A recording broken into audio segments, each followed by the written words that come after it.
여러분 안녕하십니까, 박상규입니다.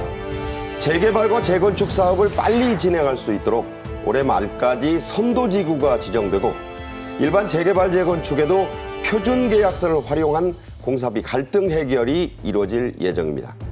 성공적으로 발사된 우리 군의 정찰위성 2호기가 지상과의 본교신에 성공했습니다. 군은 내년까지 3기를 더 쏘아 올려 2시간마다 북한을 직접 감시할 예정이라고 밝혔습니다. 완전한 한국 회사로 변신한 다이소가 중국산 저가 유통업체들의 물량 공세에 맞서 높은 성장세를 이어가고 있습니다. 그 비결과 장점을 자세히 짚어보겠습니다. 신치영 연세대 객원교수, 김현주 시사평론가와 함께 말씀 나누겠습니다. 어서 오세요. 안녕하세요. 안녕하십니까? 안녕하세요. 네. 윤 대통령은 8일 도시주택 공급 점검 회의를 열고 지금이 주택시장 정상화의 골든타임이라고 말했습니다. 직접 주요 대목 발언 들어보겠습니다. 우리는 과거 잘못된 부동산 정책으로 전 국민이 고통을 경험한 바 있습니다. 바로 지금이 골든타임입니다. 잘못된 주택 규제를 완전히 걷어내고 주택 공급이 최대한 활성화되도록 정부가 지금 적극 나서야 할 때입니다. 네, 윤 대통령은 왜 지금을 주택시장 정상화의 골든타임이다, 굳이 이렇게까지 구체적이고 정확한 표현을 썼나요? 지난 문재인 정부 시기에 부동산 가격이 폭등하지 않았습니까? 이후에 부동산 가격이 안정화 국면에 접어들었음에도 불구하고 여전히 그 주택 공급의 여건은 녹록치 않다는 판단인 것이죠. 네. 최근 들어서 이제 고금리 상황이 이어지고 있고 또 특히 코로나 이후에 공사비가 상당히 상승된 측면이 있습니다. 네. 그렇기 때문에 이런 것들은 부담으로 작용할 수 있다는 것입니다. 또 주택을 공급하는 데 있어서 뭐 예를 들어서 재건축이다 하면은 그 주택 공급까지 가기에는 재건축하는 분들이 이전을 해야 되고 또 건설 기간이 필요하고 이러지 않습니까? 그렇죠. 그러니까 상당한 시차가 존재하기 때문에 네. 지금이 아니면 규제 완화하기가 어렵다라는 그런 판단이 있었던 것으로 보입니다.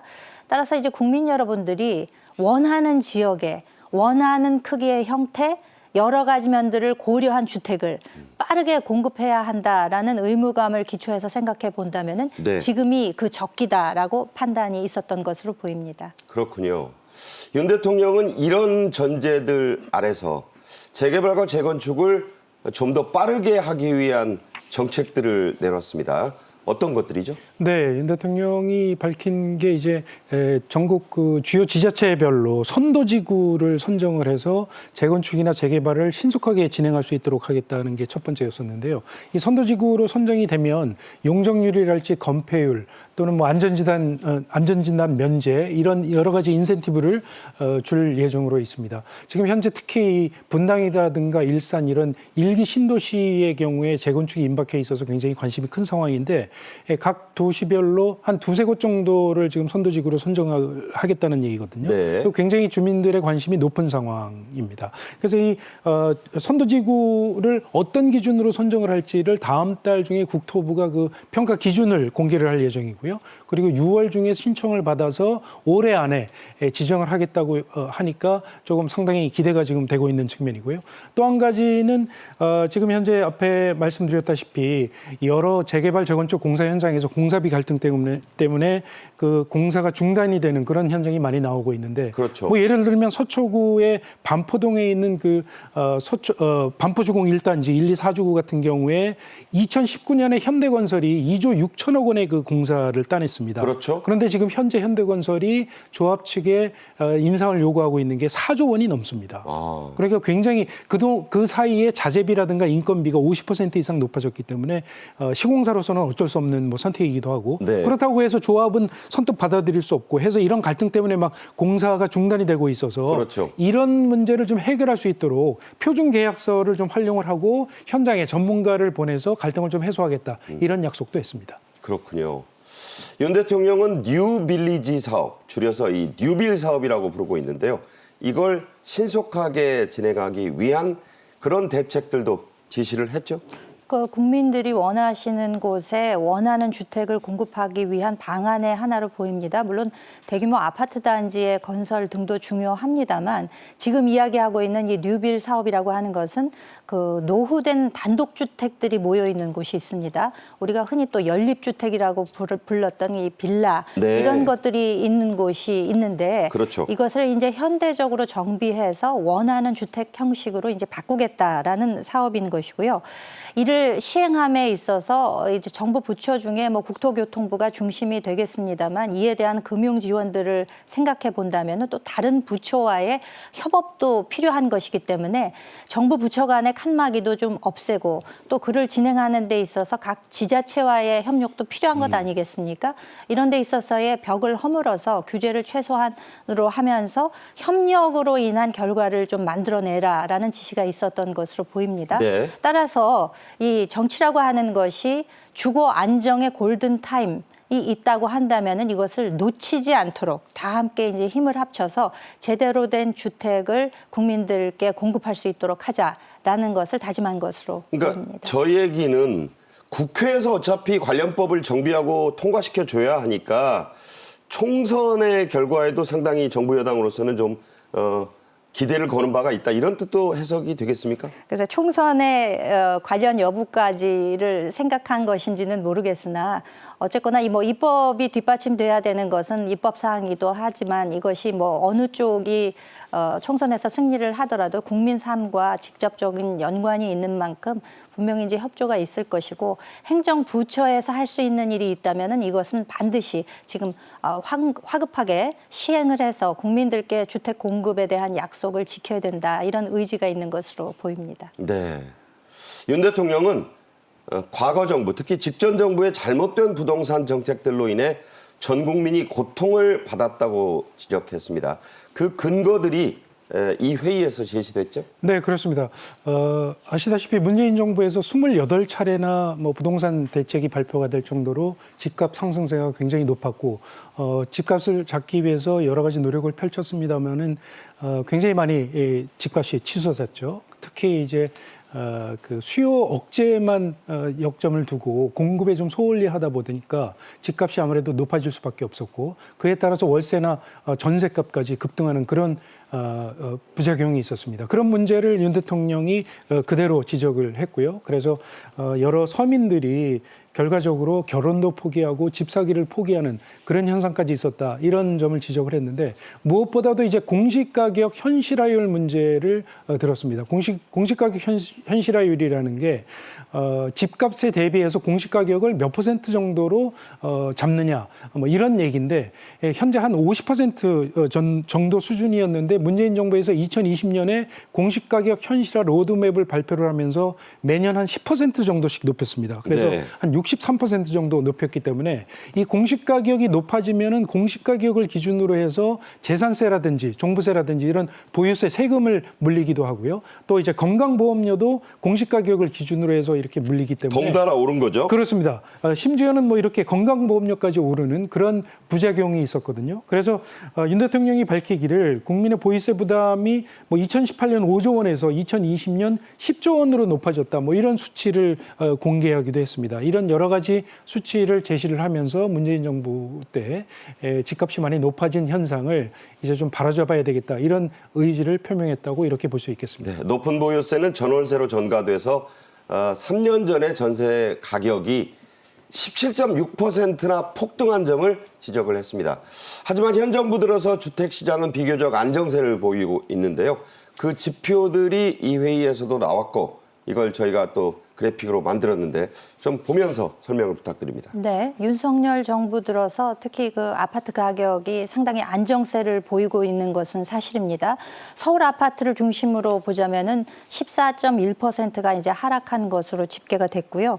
이것은 이제 정부에서 주택 공급이라든지 세제, 금융 이렇게 다방면에 있어서 부동산 정책을 정상화하려는 그런 추진 노력이 실제로 나타나고 있다. 그래서 서울을 중심으로 보자면 강남 3군 지구나 용산을 제외하고는 전 지역의 그 투기과열지구를 해제를 했고 또 안전 진단 기준도 완화를 하고 또 초과이익 환수 조항 이런 것들도 완화를 해서 상당히 가격 안정화에 기여가 됐다. 그래서 지금 그 연소득 대비 주택가격 배수라는 게 있습니다. PIR이라는 게 있는데요. 네. 이게 이제 13.4에서 10.7로 급락했다. 이 의미는 무엇인가 하니 그러니까 평균 소득을 가지고 있는 사람이 평균 규모의 주택을 구입하는 데 걸리는 연수를 이야기하는 것입니다. 13.4년이었는데 그렇죠. 그러니까 본인의 소득을 모았을 때 주택을 구입하기 위해서 13.4년이 소요되었다면은 이것이 10.7년으로 낮춰졌다. 그것은 그만큼 이제 가격 안정화가 이루어졌다라는 지표로 볼 수가 있는 2년 것입니다. 반 정도가 줄었다는 얘기네요. 그렇습니다.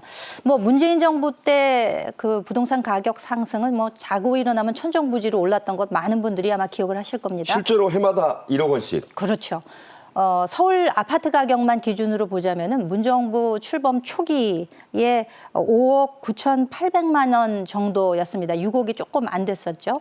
근데 그 이후에는 지난 2월 기준으로 보면 어느 정도 안정화가 되고 난 이후인데도 불구하고 12억 6,891만 원이기 때문에 네. 뭐 거의 13억 원에 육박하는. 그러니까 가격이 어느 정도 안정되었음에도 불구하고 그러니까 2배 이상 상승하고 연간 1억씩 올랐다. 그러면 너무나 큰 충격파가 있었고 그로 인해서 뭐 영끌 투자, 갭 투자 이런 것들 여러 가지 부작용 양상들이 많이 나타났던 것이 사실이죠. 네, 그렇군요. 윤석열 대통령은 이 회의에서 이런 얘기들을 하기 앞서 스타트 업계의 청년 대표들과 점심을 겸한 간담회를 했습니다. 영상으로 보시죠. 네, 스타트업 청년 오찬 간담회 앞서서 지금 인사를 하고 있습니다. 대표들이 많이 참석을 해외 했고요. 순방을 나갈 때마다 중소벤처기업, 스타트업 기업인들과 함께 했습니다. 우리의 많은 벤처 스타트업들이 유니콘 기업으로 도약할 수 있도록 혁신 생태계 조성에 힘쓰겠습니다. 벤처 스타트업이 우리 경제의 혁신을 선도하고 새로운 성장 동력이 될 수 있도록 다각적으로 지원하겠습니다. 윤 대통령은 스타트업의 해외 진출을 지원하기 위한 금융 지원을 매년 1조 원씩 늘려나가겠다고 밝혔네요. 네, 그렇습니다. 지금 정부가 이 스타트업들, 청년 스타트업들의 해외 진출을 돕기 위해서 한 10조 원 규모로 글로벌 펀드라는 것을 조성을 하고 운영을 하고 있는데 이걸 2027년까지 매년 1조 원씩 늘려나가겠다 이런 계획을 발표하기도 했고요. 또 지난 2월에 민생 토론에서 윤 대통령이 이 스타트업에 대해서 법률 지원 서비스를 좀 해줬으면 좋겠다라는 그런 계획을 밝히기도 했는데 그 서비스도 어제부터 본격적으로 개시가 됐습니다. 네. 자, 다음 주제로 가겠습니다. SAR, 영어로 이렇게 말하는데 고성능 영상 레이더라고 하죠. 이걸 탑재해서 전천후로, 그러니까 어떤 기후 여건에서도 또 주야간, 밤낮으로 촬영할 수 있는 우리 군의 정찰위성 2호기가 8일 우주궤도에 무사히 진입했고 그 후에 지상국과의 본교신에도 성공했습니다. 그 모습과 공식 발표 모습 차례로 보겠습니다. 4, 3, 2, 네, 미국 기지였습니다. 지금 발사 장면 보고 계신데요. 지금 이제 발사가 되고 있습니다. 굉장한 굉음이 들렸는데 소리까지는 들리지 않아요. 지축을 흔들릴 정도의 굉음이 들렸고 플로리다에 있는 미국의 그 우주기지였습니다. 오늘 오전 8시 17분경 우리 군 정찰 위성 2호기가 미국 플로리다 케네디 스페이스 센터에서 성공적으로 발사되었습니다. 이번 군 정찰 위성 2호기 발사 성공으로 우리 군은 독자적인 정보 감시 정찰 능력을 추가 확보하였으며 한국형 삼축 체계의 기반이 되는 핵심 전력 증강으로 킬체인 역량을 한층 강화시켰습니다.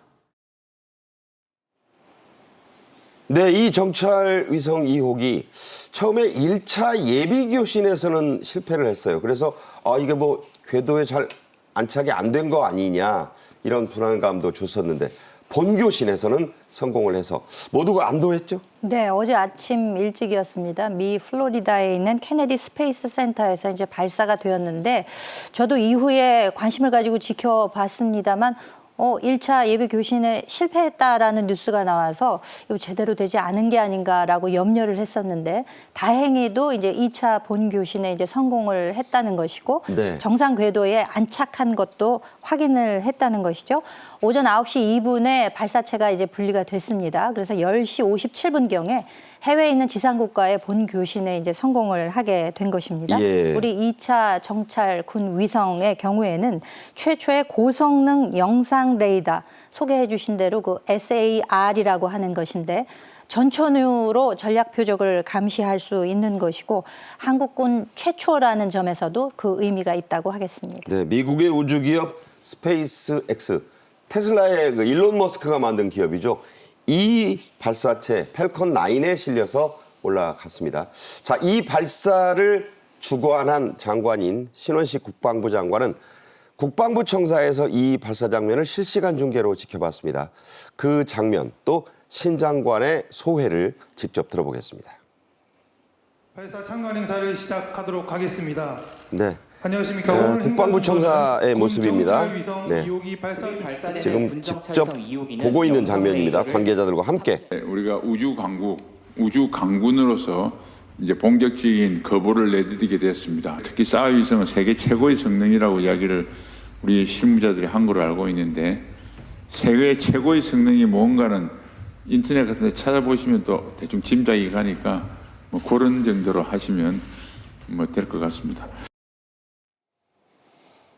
네, 신 장관은 SAR을 발음나는 대로 사르 위성이다. 세계 최고의 성능이다 이런 얘기하고 있습니다. 이번 발사의 가장 중요한 의미 무엇보다 우리 군의 독자적인 정보 감시 정찰 능력의 강화라고 할 수 있죠. 이번 2호기 발사로 우리는 군사정찰 면에서 북한을 그야말로 압도하게 됐습니다. 그 핵심이 된 SAR, SAR 어떤 성능을 갖고 있습니까? 네, 1호기 같은 경우에 작년 12월에 저희가 발사를 했는데 전자광학 기기가 탑재가 돼 있습니다. 전자광학 기기 같은 경우에는 이제 카메라로 사진을 찍는 것처럼 가시광선을 활용을 해서 직접 사진을 찍는 것인데 흐린 날에는 이 촬영이 잘 안 됩니다. 안 보이니까요. 그렇습니다. 근데 이제 2호기에 탑재된 말씀하신 사르 같은 경우에 이 고성능 영상 레이더 같은 경우에는 이 전자파를 지상으로 쏴서 그 전자파가 다시 돌아오면 그 영상 신호를 분석을 해서 그걸 가지고 영상을 만드는 시스템이거든요. 그러니까 구름이 아무리 많이 끼어도 하루 24시간 주야간을 가리지 않고 촬영이 가능합니다. 안개 속에 비가 와도 그렇습니다. 우리나라 같은 경우에 한 70% 정도가 구름이 많이 끼는 날이기 때문에 사르로 활용을 하는 이 2호기 같은 경우를 활용을 하게 되면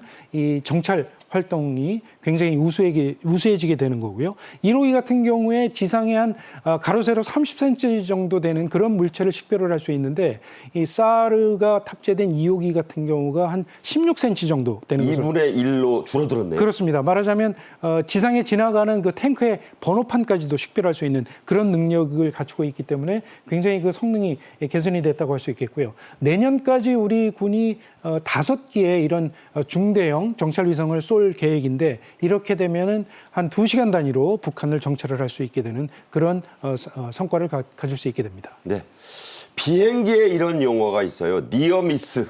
이게 이제 비행기끼리 아주 아슬아슬하게 스치는 건데 우주에도 이런 일이 있습니다. 우리 정찰 위성 1호기 그리고 북한의 만리경 1호가 불과 약 50에서 55km 우주에서는요 굉장히 가까운 거리예요. 이 거리를 두고 매일 스치는 것으로 확인이 됐습니다. 레이저 공격이나 주파수 교란 등이 가능한 그런 근접거리라고요? 그렇습니다. 이제 위성이 그 궤도를 돌지 않습니까? 지구에.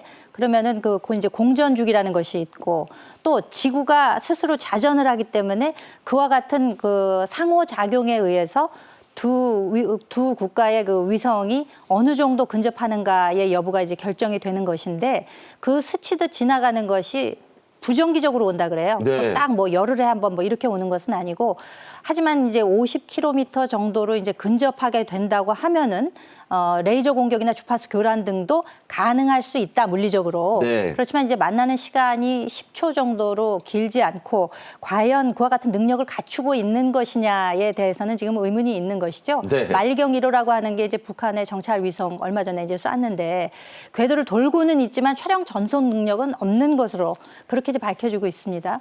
그렇다고 하면은 뭐 광학위성에 있어서 촬영 전송 능력이 없다는 것은 그 능력 자체를 의심해 볼 수밖에 없는 그런 상황인 것이고 예. 또 그 해상도라고 하는 것이 1에서 5m 수준이라면 이게 아무 의미가 없는 것이거든요. 차 한 대가 그냥 점으로 보여요. 그렇습니다. 그게 판독을 할 수가 없는 상태이기 때문에 사실상 뭐 미국, 일본의 경우에도 이제 해상도 30cm 정도라고 하면은 예를 들어서 김정은 위원장이 노동신문을 보고 있을 때 무슨 기사를 보고 있느냐를 알아볼 수 있다는 정도거든요. 그렇죠. 그렇기 때문에 이제 우리가 이제 레이더 위성을 통해서 16cm로 상호 보완적인 광학과 레이더 위성이 상호 보완적인 작용을 하게 된다면 지구 어딘가를 늘 감시할 수 있고 또 북한에 대해서도 그만큼 정찰적 목적을 달성할 수 있는 것이기 때문에 상당한 의미가 있다, 이렇게 해석을 할 수 있겠습니다. 그렇군요. 북한이 쏘아 올리겠다던 정찰위성 2호기. 그런데 발사는 아직 안 됐어요. 네, 그렇습니다. 작년 11월에 만리경 1호가 발사가 됐었고 올해 3월에 2월에 좀 발사가 되지 않겠느냐, 뭐 이렇게 우리 군은 좀 예상을 해왔습니다. 근데 신원식 장관이 어제 우리 정찰위성 2호 발사 참관을 한 이후에 기자들하고 만나서 이제 한 얘기를 들어보면 아마 기술적인 문제가 좀 있는 것 같다. 기술적인 보완을 하려고 조금 발사 시기를 좀 늦춘 것 같다라고 얘기를 했고요. 그래서 신원식 장관은 아마 늦어도 4월 중순에는 쏠 것으로 이렇게 보인다. 왜냐하면 4월 15일이 태양절이기 때문에 북한으로서는 굉장히 중요한 날이라 아마 4월 15일 전후해서 쏘지 않겠느냐, 이렇게 좀 예상을 하고 있고요. 조금 더 기술적인 문제가 돼서 보완이 필요할 경우에 아마 4월 말 정도까지는 쏘지 않겠느냐, 뭐 이렇게 예상을 하고 있습니다. 그렇군요. 자, 우리 군은 올해 안에 이 사르 위성의 추가 발사를 계획하고 있습니다. 자, 구체적인 일정, 계획이 어떻게 됩니까? 정찰위성 3호 같은 경우에는 지금 위성체 조립을 완료를 한 상황인데 이에 대한 능력을 이제 평가하는 것이 필요하다고 합니다. 그래서 개발 시험 평가를 착수를 해서 9월경에는 이것을 완료할 수 있지 않을까라는 지금 예측이 나오고 있고, 예. 만약에 그 원래 계획대로 모든 것이 진행이 된다고 하면은 11월, 그러니까 올해 안에 발사를 목표로 하고 있는 것이죠. 이 초고해상도 SAR 위성이 만약에 성공적으로 발사가 되게 돼서 제 기능을 하게 된다고 하면은 최첨단 우주 기술의 확보 차원에서도 상당한 의미가 있을 것이다, 이렇게 이제 보고 있는 것이고, 또 멀리 봐서는 2025년까지 SAR 위성 플러스 또 EO IR 위성이라고 하는 것이 있습니다. 전기 광학과 적외선까지를 탐지하는. 네. 이래서 이것도 한 기를 발사하게 된다면은 우리의 정찰 능력에 있어서 상당한 안전성이 확보된다, 이렇게 이제 볼 수 있겠습니다. 그러니까 이거 5개가 다 올라가서 전력화되면 2시간마다 북한을 볼 수 있다고 하고요. 그렇죠. 조금 더 미래지만 2030년에 더 많이 초소형 그 위성들까지 계획대로 올라가면 30분마다 북한을 훑어볼 수 있다죠? 어느 지역까지는 항상 보고 있다라는 것이 가능할 정도의 이런 정찰 능력의 향상이 가능하겠다라고 예상을 하고 있습니다. 네. 자, 이어서 준비한 다음 주제로 가겠습니다. 알리, 테무, 쉬인. 이 세 업체를 합쳐서 알테쉬라고도 하는 말이 생겼습니다. 이런 중국 업체들의 초저가 공세에 100% 한국 기업으로 이제 자리매김을 한 다이소가 강력하게 맞서고 있습니다. 지금부터 그 활약상 또 강점을 집중 분석해 보겠습니다. 먼저 영상으로 보겠습니다.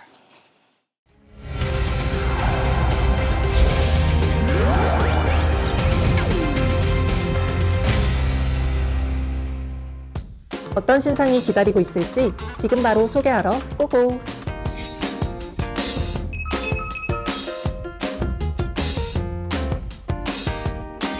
생선 저장 케이스가 1,000원인데요. 야, 역시 다이소 1,000원입니다.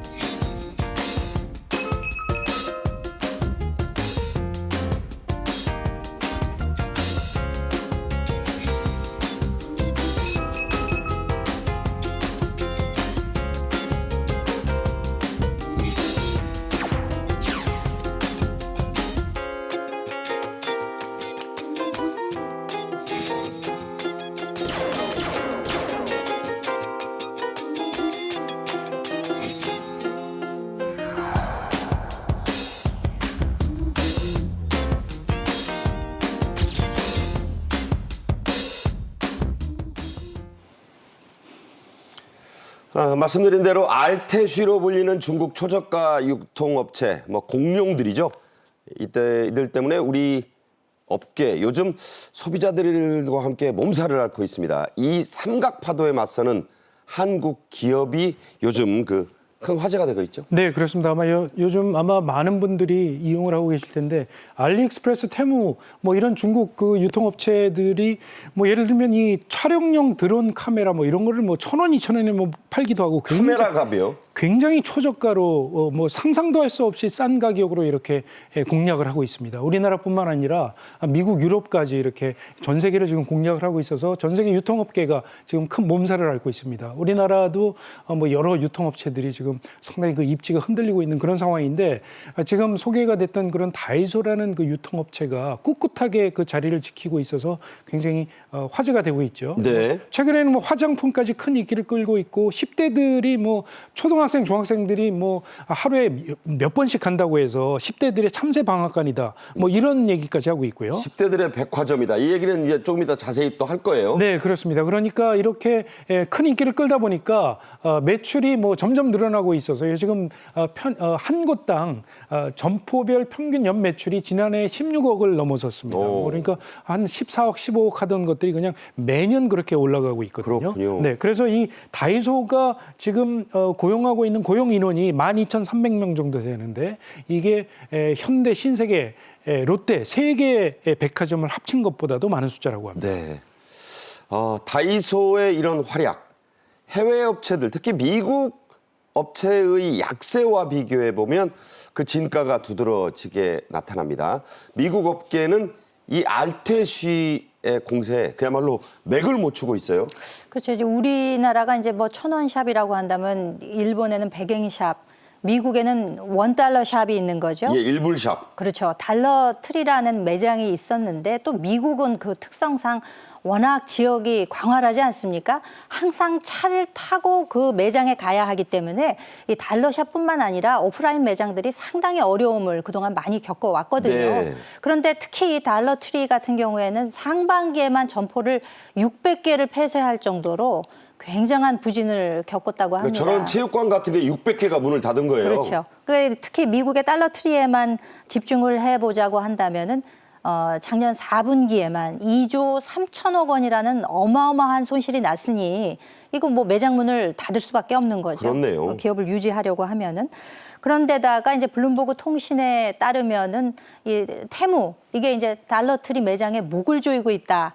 이런 표현까지 나오고 있는 것을 보면 지금 그 현실이 어떠한지를 알 수 있는데 그러나 이제 우리나라에서 다이소 매장이 이렇게 잘 나가고 있는 것은 우리나라는 아무래도 이제 지역이 협소하고 나가게 되면 그 매장이 있는 경우에 오프라인 매장 접근성이 이제 좋은 게 또 있기 때문에 그렇죠. 미국의 달러 트리와는 조금 양상이 다르다 이런 판단이 가능할 것 같습니다. 네. 중국 공세에 미국은 맥을 못 추는데 한국은 버티고 있습니다. 그 앞에 이 다이소가 있는데 다이소의 강점들이 국내외 업계에서 큰 화제가 되고 있습니다. 자, 어떤 강점인가요? 네, 무엇보다도 이제 이 공산품 같은 경우에 그 가격이 알리나 테무보다도 더 싼 가격의 제품들이 꽤 많습니다. 다이소가 이런 초저가 정책을 계속 지금까지 유지하고 있기 때문이고요. 그리고 또 한 가지는 그 싸면서도 품질이 굉장히 좋습니다. 네, 우리 다이소 같은 경우에는 이 공식 인증을 받은 제품만 판매를 하기 때문에 KS 인증을 받은 제품만 판매가 되고 있습니다. 중국 업체들 같은 경우에는 우리나라에 수출을 할 때 인증을 받지 않은 제품도 충분히 판매를 할 수가 있기 때문에 그 품질이 굉장히 차이가 난다고 말씀드릴 수 있겠고요. 또 알리, 테무 같은 경우에 한 배달이 오는데 한 7일 정도 걸리는데 조금 전에 말씀하셨다시피 슬리퍼를 끌고 조금만 걸어가면은 다이소 매장이 다 있으니까. 저희 집도 한 100m 나가면 있어요. 그렇죠. 나가서 쉽게 물건을 사올 수 있으니까 그런 것도 큰 장점이 되고 있고요. 그래서 이 요즘 유통업계에서는 다이소가 알리와 테무에 대항할 수 있는 우리 국내의 유일한 유통업체가 되지 않겠느냐 이런 분석도 나오고 있습니다. 네. 그야말로 대단한 그런 외로운 투쟁을 하고 있지 않나. 그런데 단지 외롭지만은 또 않습니다. 다이소가 2023년 작년 매출로 무려 이 3조 원을 기록한다는 그 클럽 여기에 가입할 수도 있다. 아니 이미 가입을 했네요. 그렇습니다. 3조 어마어마한 매출량이라고 할 수 있을 텐데 또 여기서 이제 주목해봐야 할 것은 저 성장세라고 할 수가 있을 것입니다. 3조라는 숫자 자체도 무시무시합니다만 이 해를 거듭할수록 성장세가 이제 두 자릿수 가깝게 이루어지고 있다는 점 네. 여기에도 이제 주목을 해봐야 할 것 같습니다. 영업 이익률이 빨간 건데 그것도 꾸준히 들고 있어요. 그렇죠. 매출이 그러니까 외형이 큰 만큼 실제로 순이익도 저렇게 이제 증가세를 보이고 있다고 하는 것인데 5년 동안 자그마치 10%씩 성장을 했다는 겁니다. 그러니까 5년에 50% 이상. 그렇죠. 아니, 국가의 경제 성장률이라고 하는 것도 우리도 한창 발전할 때는 뭐 두 자릿수였습니다만 이게 얼마나 어려운 숫자인지를 우리가 실감하고 있기 때문에 네. 지난 5년 동안 10%씩 성장했다는 것이 참 큰 의미가 있을 것이고 네. 그렇게 해서 이루어진 결과가 작년 매출액 총 3조 원의 돌파가 돼서 3조 원 클럽에 가입했다는 거. 이건 이제 상당히 의미 있게 받아들여야 할 것이라고 생각이 되고 또 비교를 해보자면 지난 2015년에 스타벅스보다도 1년 먼저 1조 클럽에 가입한 이래로 성장세가 유지되고 있다. 스타벅스가 대단하니까 비교를 저렇게 해보는 거예요. 그렇죠. 글로벌 기업이니까 우리가 그 맥도날드 지수 뭐 이런 것처럼 비교하는 것으로서 지표를 삼는 것인데 2조를 기준으로 해서 봤을 때도 스타벅스와 비교해서 2년 먼저 2019년에 가입을 했다는 것이고 격차를 벌였네요, 더. 그렇죠. 그와 같은 성장세가 계속 유지되다 보니까 이제 3조 클럽에도 가입이 됐다는 것이기 때문에 이 성장세가 언제까지 이렇게 유지될 수 있을지 그리고 제대로 자리 잡으면서 어느 정도 이 기업 확장세가 유지될 수 있을지 이것도 또 지켜봐야 하지 않을까 싶습니다. 네. 이 다이소란 이름은 원래는 이제 외래어입니다. 그런데 이게 이제 우리말로도 해석이 된다 그래요. 다 있어서 다이소. 물론 농담이죠. 그런데 이런 농담이 유행할 정도로 그야말로 다양한 상품들로 유명한 게 이 다이소입니다. 그런데 모두 균일가, 북한식으로 말하면 꺾어지는 가격으로 다 팔죠?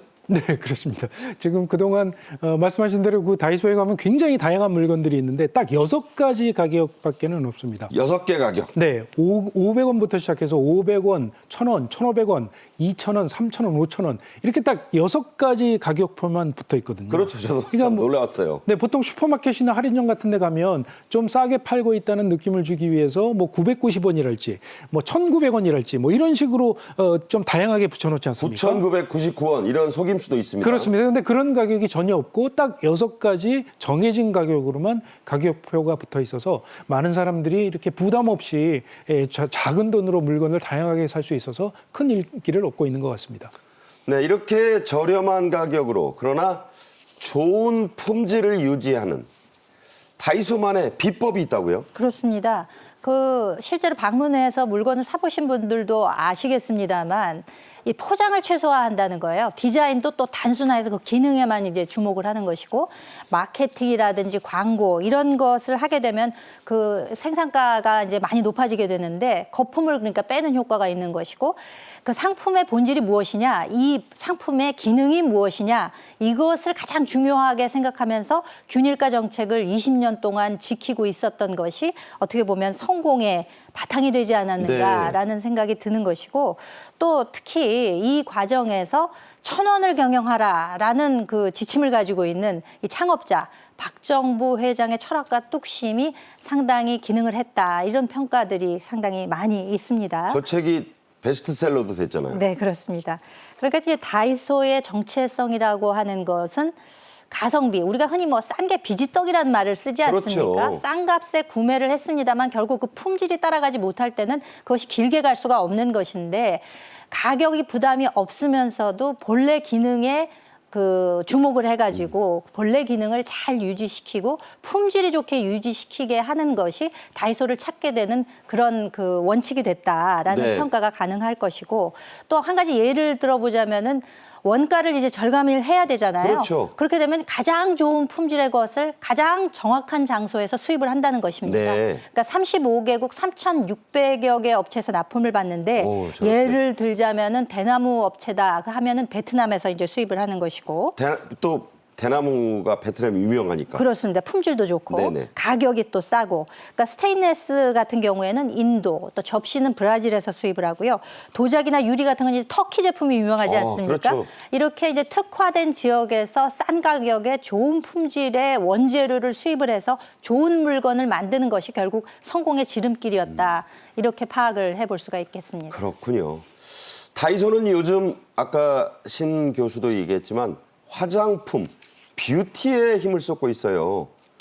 그야말로 품절 대란이 있다 이런 정도로 유행을 잘 하고 있다죠? 네, 그렇습니다. 이 메이크업 아티스트가 차린 그 색조 화장품 브랜드 손앤박이라는 브랜드가 있는데 네. 이 손앤박에서 지난달 7일에 출시를 한 컬러밤 제품이 있는데 이 컬러밤이 이 매장에 진열된 지 2주 만에 전부 완판이 됐다고 하고요. 네. 그리고 또 온라인 쇼핑몰에서는 이 손앤박의 색조 화장품 3종 세트하고 그리고 틴트 8가지 등 그 11가지의 제품이 판매가 되고 있는데 이 역시 지금 품절이 되고 있어서 그 살 수가 없다고 화장품도 합니다. 보니까 전부 1,000원, 3,000원, 2,000원이에요. 네, 그렇습니다. 이 색조 화장품 루즈팍 같은 경우에 판매 가격이 한 3,000원 정도 되는데 SNS에 올라오는 그 사용자들의 후기를 읽어보면 이 아무리 싸게 사도 할인되는 제품이 한 9,000원, 10,000원 정도는 되는데 3,000원밖에 안 되는 제품인데 굉장히 품질이 좋다라고 하는 그런 호평이 많이 올라오고 있다고 합니다. 네.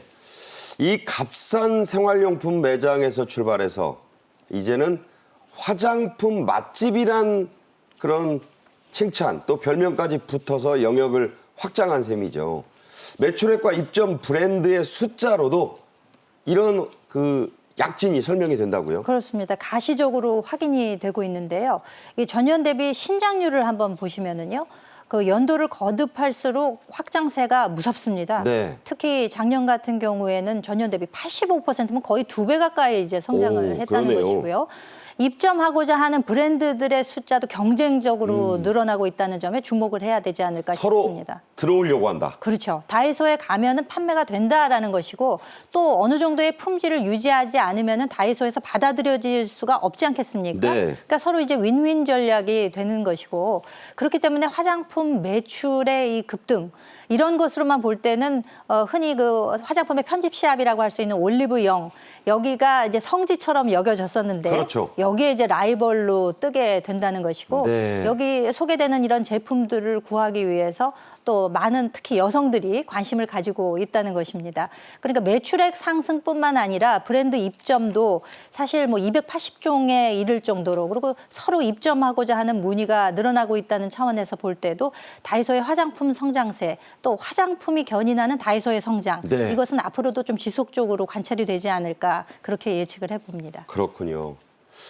1020 세대가 다이소에 몰리고 있습니다. 아까 신 교수 얘기했지만 10대들의 놀이터, 10대들의 백화점이라고 불리기도 한다는데 10대 우습게 보면 안 되는 게 미래의 주력 소비자잖아요. 네, 그렇습니다. 얼마 전에 한 그 조사업체가 조사를 했는데 다이소에 얼마나 이용을 해봤느냐 이렇게 질문을 했더니 10대 같은 경우에 한 21%가 이용을 하고 있다고 응답을 했고요. 5명 중에 1명. 그렇습니다. 20대 같은 경우가 11%니까 10명 중에 1명인데. 네, 10대가 한 20대의 한 2배 정도 된다는 그러네요. 얘기죠. 10대들이 굉장히 많이 찾고 있다. 이렇게 볼 수 있겠습니다. 아무래도 아까 말씀드렸다시피 다이소에서 판매하는 제품이 500원부터 2,000원까지 굉장히 저렴한 가격으로 다양한 제품을 판매를 하고 있다 보니까 이 10대들이 적은 용돈으로도 쉽게 물건을 구매할 수 있으니까 이 사는 재미도 있고 물건을 고르는 재미도 있고 하고 또 이 사용하고 나서 SNS를 굉장히 활발하게 이용을 하는 그런 세대이다 보니까 그렇죠. SNS를 통해서 이용한 후기도 올리고 다이소에 가서 사면 좋은 제품이 무엇인지 뭐 이런 꿀템, 꿀 아이템 뭐 이런 거에 대한 네. 정보도 교류를 하고 하니까 이렇게 쇼핑하는 재미도 있고 후기 올리는 재미도 있고 해서 10대들에게 많은 인기를 끌고 있다고 합니다. 1020 세대 3명 중 1명이 간다. 아, 대단한 거죠. 다이소는 고용 창출에도 크게 기여를 하고 있습니다. 역대 최대 고용 기록을 세웠다고 하네요. 그 놀라운 것이 우리가 이제 흔히 백화점 업계라고 하면은 이제 세계 대표적인 곳이 이제 떠오르는데 그 빅3 백화점보다 고용을 훨씬 많이 하고 있다는 겁니다. 롯데, 신세계. 합쳐도 안 된다는 거예요. 그런 거 다 합쳐도. 그렇죠. 임직원 숫자만 12,349명에 이르러서 역대 최대라는 것인데 그래서 이제 상대적으로 보자면은 롯데백화점 같은 경우는 약 4,500여 명, 신세계는 2,600여 명, 현대백화점 같은 경우에도 약 3,200여 명이라는 거예요. 그러니까 이걸 합해 보면은 임직원 수 다이소에 못 미치는 거거든요. 안 되네요. 현격하게 차이가 나는 것이기 때문에 정말 고용 창출 이거 하나로만 보더라도 뭐 이쯤 되면은 애국 기업의 반열에 올라야 되는 네. 것이 아니냐 이런 평가가 가능할 정도로 근데 그도 그럴 것이 다이소의 점포 숫자를 보게 되면은 2021년에 1,390개였던 것이 2년 만에 1,519개로 늘어났다고 하는 것입니다. 이렇게 성장세가 있다 보면은 거기에 고용되는 분들이 상당히 많을 수밖에 없죠. 그렇기 때문에 이 고용 창출 효과도 이렇게 급성장을 보이는 것이 아닌가 생각이 됩니다. 네. 불경기를 역류하는 기업의 얘기 소개해드렸습니다. 자, 오늘의 마지막 주제입니다. 의료 공백이 벌써 8주 차를 넘어서고 있죠. 환자들의 고통도 극대화하고 있습니다.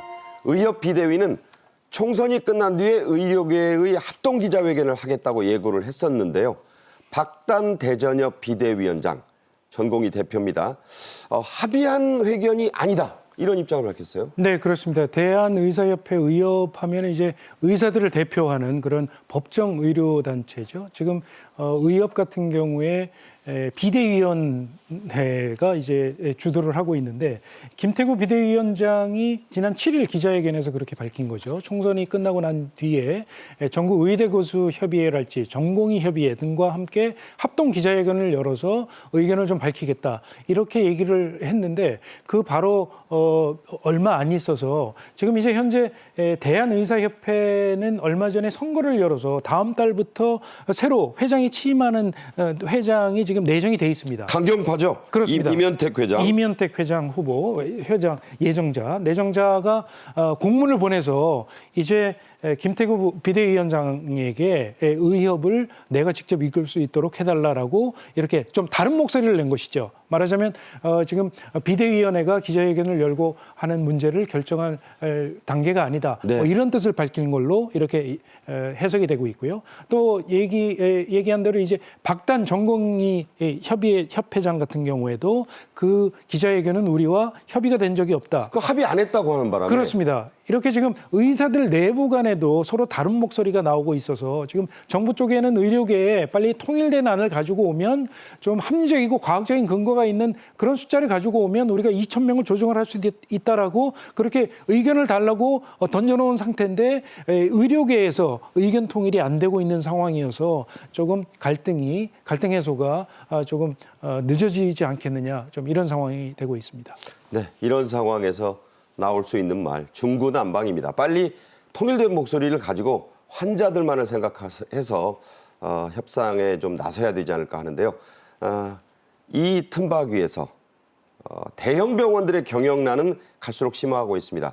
의사 아닌 일반 직원들의 고통도 더 커지고 있어요. 서울 아산병원이 일반 직원들을 대상으로 희망퇴직 신청을 받는다는데 수가 많네요. 그렇습니다. 지난 15일부터 무급휴가 신청을 이제 받는다고 하는데 소위 빅5 병원이라고 하는 대표적인 서울 아산병원 19일까지 희망퇴직 신청을 받아서 5월 31일에 이제 시행에 들어갈 예정이라는 점을 코앞이네요. 밝혔는데 이 경영적자의 누적이라고 하는 것이 정말 걷잡을 수 없는 그런 상황에 이르는 것이 아닌가라는 생각이 듭니다. 그러니까 의사들은 제외하고 50살 이상, 20년 이상 근속한 일반 직원들을 대상으로 해서 한창 뭐 일해야 되는 분들 아니에요? 어떻게 보면. 그렇습니다. 그리고 병원이 제대로 돌아가기 위해서는 뭐 그동안 전공의에 상당히 의존을 해서 진행이 됐습니다만 사실 이 일반 직원들이 없다는 점을 상정을 해본다면 이 병원이 제대로 돌아갈 수가 없는 거 아니겠습니까? 정비도 하고 청소도 하셔야 되고 그러잖아요. 그렇습니다. 여러 직원들이 있기 때문에 그래서 지금 아산병원이나 연세의료원, 서울대병원 이 모든 병원들이 비상경영 체제를 줄줄이 선언하고 있는 매우 어려운 상황이다. 그래서 이 파급이 어디까지 지속이 될지 이것이 참 정말 염려스러운 상황입니다. 이게 이제 해결 국면에 들어간다고 하더라도 이 여파가 상당 기간 지속이 되지 않을까라는 그런 염려를 하게 되고요. 또 반면에 학생들, 예. 40개 의대 가운데 16개 학교에서 이제 수업을 운영하기로 했는데 그 절반 가깝네요. 그렇습니다. 최소 수업 일수라는 게 있기 때문에 또 특히 이제 의대 같은 경우에는 더 그게 이제 상당한 영향을 미치지 않습니까? 네. 그러니까 23개 학교도 이달 안에 이제 수업을 재개한다는 것인데 순천향대학 병원만 제외하고는 이제 수업을 재개한다고는 하고 있습니다만 특히 이 본과 학생들 위주로 해서는 이 의대라는 것이 특성상 실습 수업 같은 것이 상당히 중요한데 여전히 파행 국면을 겪고 있다는 차원에서 이 갭을 앞으로 어떻게 메울 수 있을지 상당히 걱정스럽습니다. 진짜. 네. 자, 정치도 이 의료계도 결국은 국민을 위한 겁니다. 국민을 위한 그런 현명하고도 신속한 결단이 또 협상이 이루어지길 기대해 봅니다. 신치영 연세대 개건 교수, 김현주 시사평론가와 말씀 나눴습니다. 잘 들었습니다. 감사합니다. 네, 고맙습니다. 화요일 정책엔 이슈는 여기서 모두 마치겠습니다. 내일 재방송은 오전 6시 5분부터고요. 저는 내일 총선 다음 날인 11일 정오에 다시 찾아뵙겠습니다. 고맙습니다.